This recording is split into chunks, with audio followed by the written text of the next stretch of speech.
নমস্কার বন্ধুরা, আপনারা দেখছেন বাংলার বার্তা ইউটিউব চ্যানেল।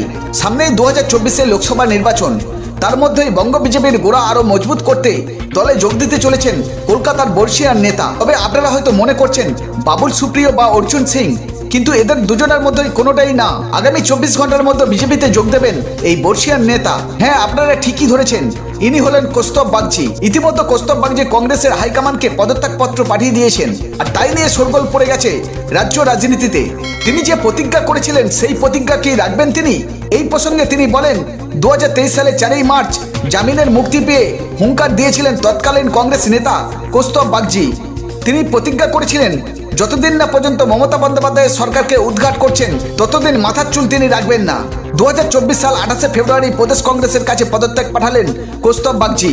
তিনি আরো বলেন, কংগ্রেসের সঙ্গে থাকলে কোনোদিনই তিনি মমতা বন্দ্যোপাধ্যায়ের সরকারকে হারাতে পারবেন না। একমাত্র মমতা বন্দ্যোপাধ্যায়ের সরকারকে যদি হারাতে হয় তাহলে বিজেপিই পারবে। তাই তিনি পদত্যাগ করার পর বিজেপিতেই আসার সিদ্ধান্ত নিয়েছেন। তিনি বলেন, অনেক রাজনৈতিক নেতারা বিভিন্ন সময় মাথা কামিয়ে প্রতিবাদ করেছেন, পরবর্তীকালে আবার চুল রেখেছেন। আমি ওই রকম মেটেরিয়াল নই। যতদিন না পর্যন্ত মমতা বন্দ্যোপাধ্যায়ের সরকারকে উদ্ঘাট করছি ততদিন পর্যন্ত আমার মাথার চুল গজাবে না।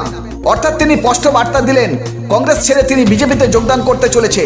আগামী 24 ঘন্টার মধ্যে কৌস্তব বাগচি বিজেপিতে যোগদান করবে বলেই আশা করা যাচ্ছে। দোরগোড়ায় লোকসভা নির্বাচন, তার আগেই কৌস্তব বাগচির দল বদলে তাৎপর্য বলে মনে করা হচ্ছে। এখনো পর্যন্ত কংগ্রেসের তরফ থেকে কোনো প্রতিক্রিয়া পাওয়া যায়নি। তিনি বলেন, রাজ্যে কংগ্রেস প্রায় লুপ্ত, কংগ্রেসের জমি ধরে রাখার মতো কাউকেই তিনি দেখছেন না।